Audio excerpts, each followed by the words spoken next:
I ran a D&D game with one goal: kill my player characters, ideally more than once. Not because I'm a sadistic monster, but because I'm a softie. One of my biggest flaws as a DM is that I'm afraid to hurt my player characters, which can make my games feel less exciting and lower stakes.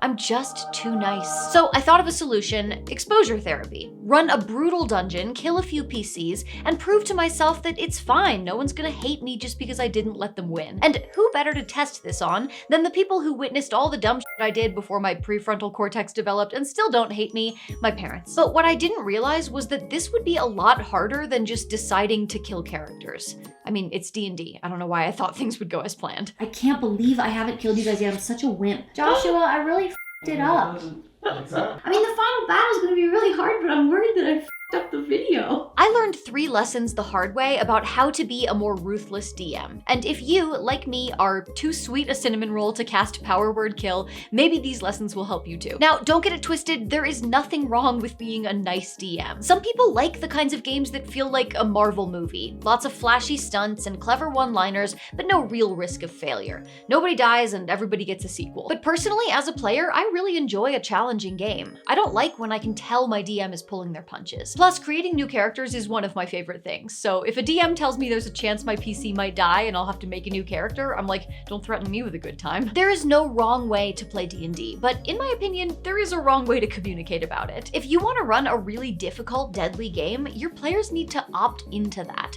Which is why when I asked my parents to play this one shot, I was really clear about what they were signing up for. What do you know about this game? This particular game was that it's going to be harder and we're likely to die and we're going to be stomped and it's going to be much more difficult to stay alive. You told me that it was going to be like a meat grinder. We are going to die. But what if I roll really good and I don't die? Do you think that's likely? No. How would you feel if your character died? It's a game. So, I mean, you lose at games.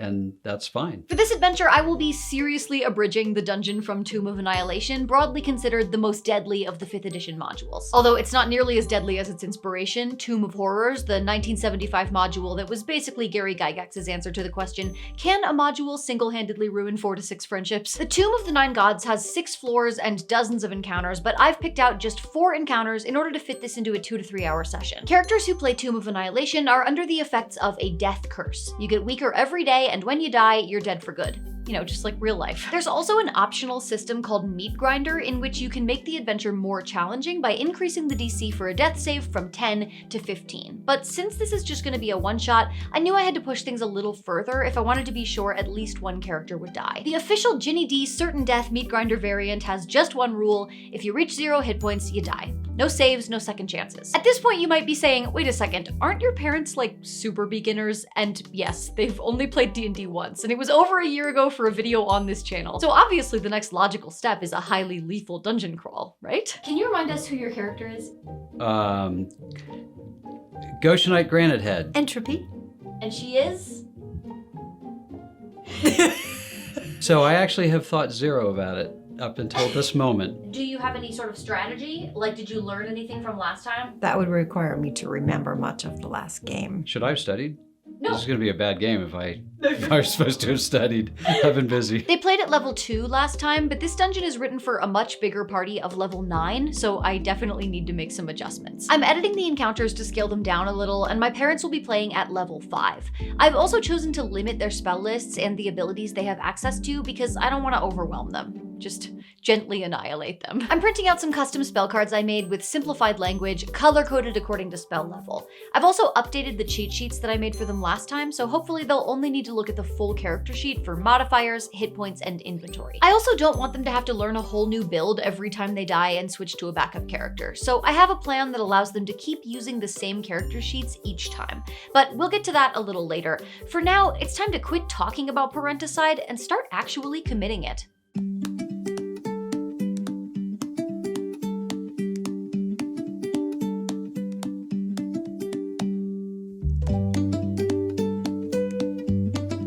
Before they even get into the tomb, I'm gonna have a T-Rex attack. I did a very messy 20-minute paint job on a kid's toy. My dad is a huge dinosaur nut, and I would straight up be a bad daughter if I sent his character to Chult and didn't let him fight at least one dinosaur. There is a deafening roar, and you feel the ground beneath your feet tremble once, twice, 3 times like some monstrous creature's footsteps. Oh my gosh. Freaking Tyrannosaurus Rex! Whoa. Entropy, you're up first. What would you like to do? Inflict wounds. That is a touch spell. Do you want to go up and touch the T-Rex? Oh.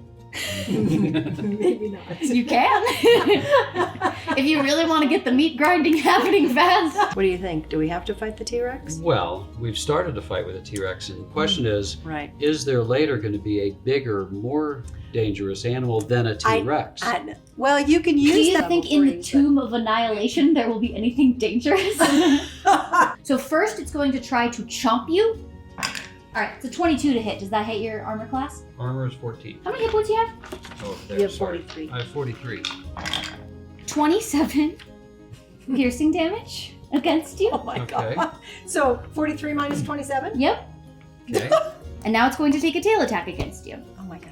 The T-Rex was the first place I screwed up, which is kind of comforting in a way because I didn't have to spend a lot of time worrying about when I would mess up. We just arrived there right away. It gets 2 attacks, and the first one nearly one-shotted Goshenite. The second one definitely would have taken him to 0. So I fudged it. I said it didn't hit him when it did. The tail is a 12 to hit. The tail is a 12 to hit. 14. All right, that does not hit. So it swings around and tries to get you with its tail, but you know, it's behind it, so maybe it can't see that great. I mean, admittedly, a T-Rex was too much for 2 level 5s. I should have done a Triceratops, but that's just so much less exciting. Full offense to Triceratops. But this was about more than just the monster being too strong. This was like the first fundamental rule that I hadn't really thought about beforehand. I wanted the game to be deadly, but like, if I just wanted to kill them, I could have had the ground open up and swallow them and they take 100 d6 fall damage and then they're dead. Make a con save against heart failure. It's like rocks fall, everyone dies. The DM can kill a character anytime we want to. We're functionally God.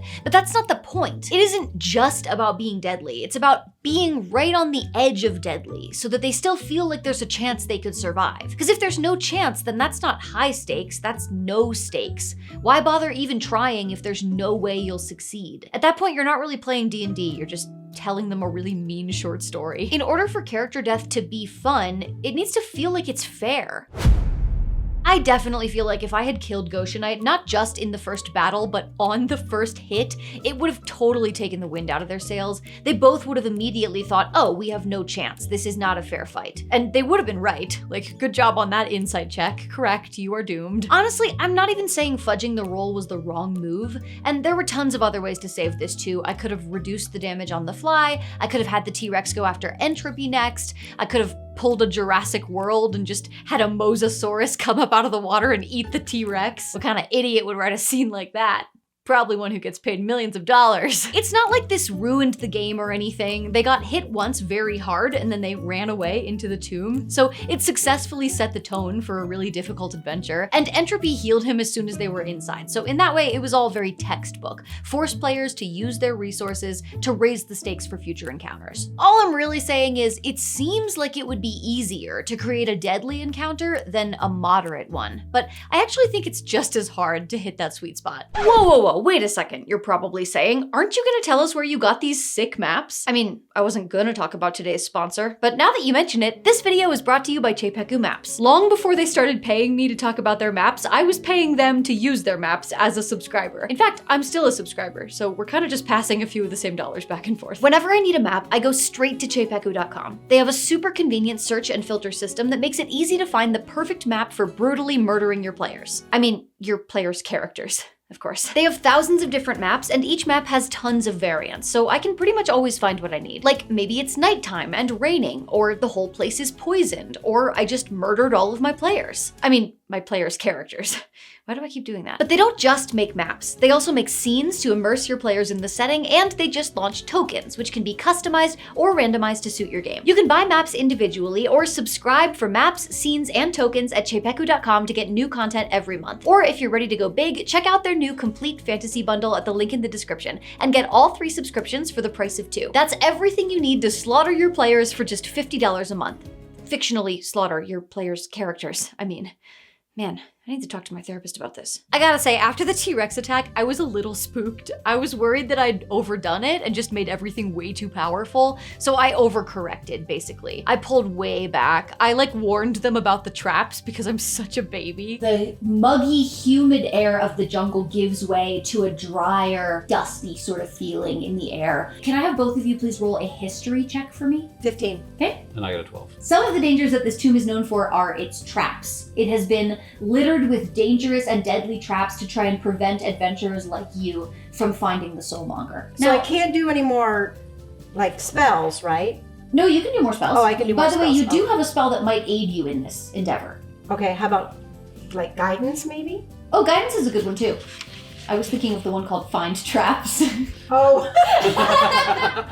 So you basically notice that there are blocks in the floor that are slightly raised, and if you step on them, you can tell that they will trigger some sort of dangerous effect. Find Traps does not tell you where specifically each pressure plate is. We should investigate. Okay, so 17. I'll tell you that you can spot where 2 pressure plates are. You don't know for sure if that's all of them. I think we can probably walk around them. Then which way?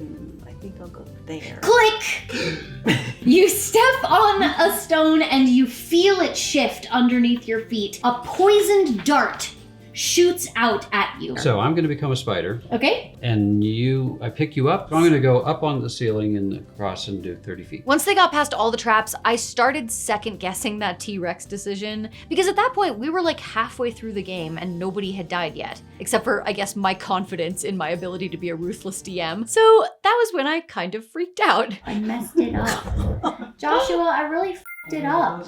I really f***ed it up. I'm just worried this isn't going to be a good video. They haven't died yet. I'm such a wimp. I got scared from the T-Rex. This was the second big lesson, I think. If they had tripped every single trap in that hallway, it would have been a bloodbath.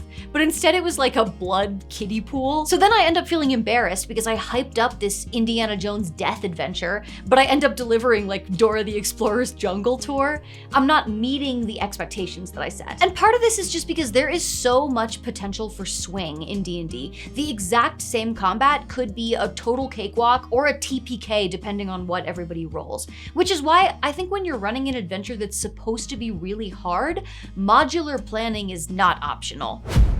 I tried to create the exact right number of traps, but that's kind of not possible. There's no way to predict how things are gonna go, and in a normal game, it would be totally fine for players to just get some easy wins. But if our goal here is to make this adventure feel deadly, then they shouldn't be coming out of an encounter being like, Tomb of Annihilation, more like Tomb of Mild Inconvenience. What I should have done is just gone full-on Doomsday Prepper and created way more traps than I needed, and then just stopped adding them once the characters were sufficiently roughed up. So if they trip 3 of the first 5 traps, then maybe there's only 5 traps. But if they trip 1 of the first 5 traps, then I just keep putting more traps in front of them. If they come across 10 traps and they only trip 3, they're not gonna think, wow, our DM is cheating. They're gonna think, wow, we crushed that. Imagine how dead we'd be if we'd hit all those. As you step through the door, you are met with just a blistering wave of heat. The 2 armored skeletons at the front turn to face you and raise their blades.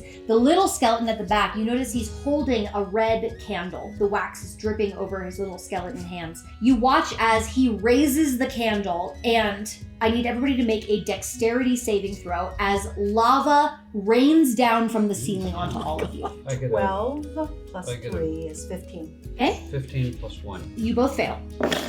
9, 10, 11, the 21 fire damage each.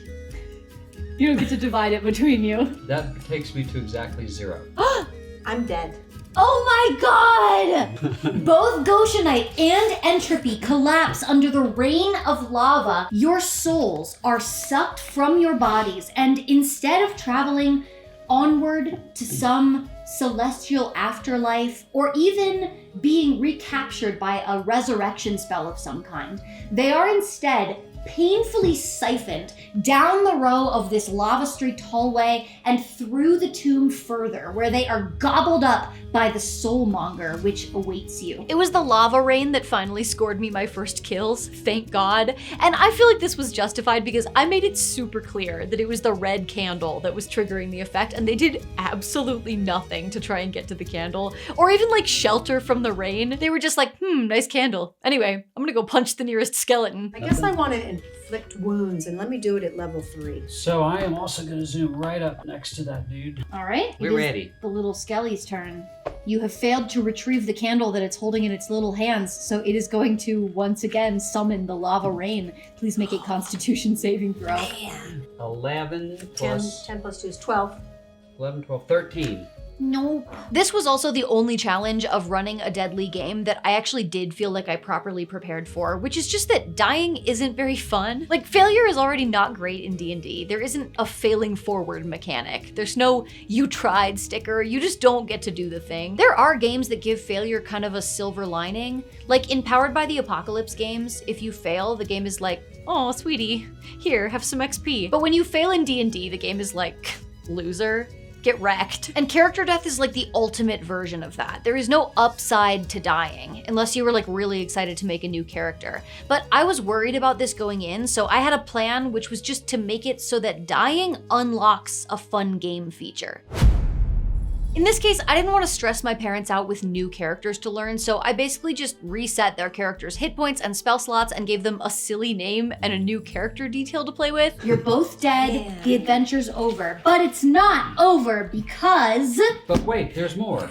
shockingly, just coming through the door behind you, 2 other adventurers who have also just passed through the traps portion, and they were lucky enough to not take that damage because you guys cleared it out before them. You know, they're shockingly similar to you. Granitite Goshen head. And what's the interesting feature about her? Granitite Goshen head. Speaks with a southern accent. And I talks in a high-pitched voice. And I. Your new characters have all their spell slots. This specific tactic probably wouldn't work for most games, but I do think the same principle could apply. There are so many ways that you could make a backup character into a more fun, interesting experience. Maybe every progressive character has some kind of challenge, like you can never repeat a species or a class, or maybe you put together like a table of silly traits that every backup character has to roll on, like sings their own theme music whenever they make an ability check, or like is terrified of birds. Or if that feels too abstract for your group, you could even reward players for dying. Like, congrats on the heroic sacrifice. Here's a free magic item and a coupon for 1 free feat. Once my parents saw what was waiting for them on the other side of death and that it was just a goofy name and a silly voice, I think everybody kind of relaxed a little. And that's not to say that character death shouldn't be dramatic. This was a one-shot with characters that my parents were so emotionally uninvested in that they barely remembered their names. But you can respect a character's death and treat it with gravity without making a backup character feel like a punishment. All right, we got 9, 12, 19 damage this time. Okay, I'm dead. Oh no! What Because I about only you, had 5 Mom? left. Granitite Goshen head collapses to the ground. Oh no. Your companion, and you now are a new character. What are you now? Granite butt, Goshen butt. And what cast a is- spell? Roll for wild magic. You enter into a room. It is hexagonally shaped. What you see across from you on the opposite wall is a large 6-sided mirror. Underneath the mirror, there is some scrawled writing in blood. Lock and key, lock and key, lock and key. Oh, do you speak think to we it? need to say lock and key, lock and key, lock and key? The mirror, with a grinding sound, shifts to one side, And then revealing all of a sudden a it's keyhole behind the mirror that perfectly matches the skull key that you So- have. All right. So So, we take the let's skull stick key that. and- Let's stick that key in there. You find yourself at the top of the stairs, overlooking what appears to be a massive ritual circle. In the middle of the ritual circle is a tall, glowing gem that you immediately know by the malevolent aura coming off of it is the soulmonger. You can almost hear the voices of the previous adventurers crying out to you, "Y'all need to help me." You are not alone in this room. An ancient lich, an undead creature of unimaginable power, who has been using the soulmonger to capture souls to feed his power. The lich points at you as you appear at the top of the stairs and shrieks, None shall destroy my soulmonger. Puny adventurers like you have tried before, and all souls are kept captive in my artifact now. You will join them. I need everyone to roll initiative, please. I had told my parents that if the Soulmonger wasn't destroyed, Entropy and Goshenite would be dead forever, like canon dead. But if they completed their mission, their souls would be freed and they could live to adventure another day. You summon your Call Lightning cloud overhead, this black roiling cloud. It echoes with thunder that booms around the room, and a bolt of lightning strikes down to the very top of the soul gem and lights it up with this blue flash. Since you just did a magic, Oh, magic thing. you are surrounded by faint, ethereal music. Just for the audience to know, I'm not running a full lich against these level 5 adventurers. I'm using a different stat block, but it's a lich for flavor.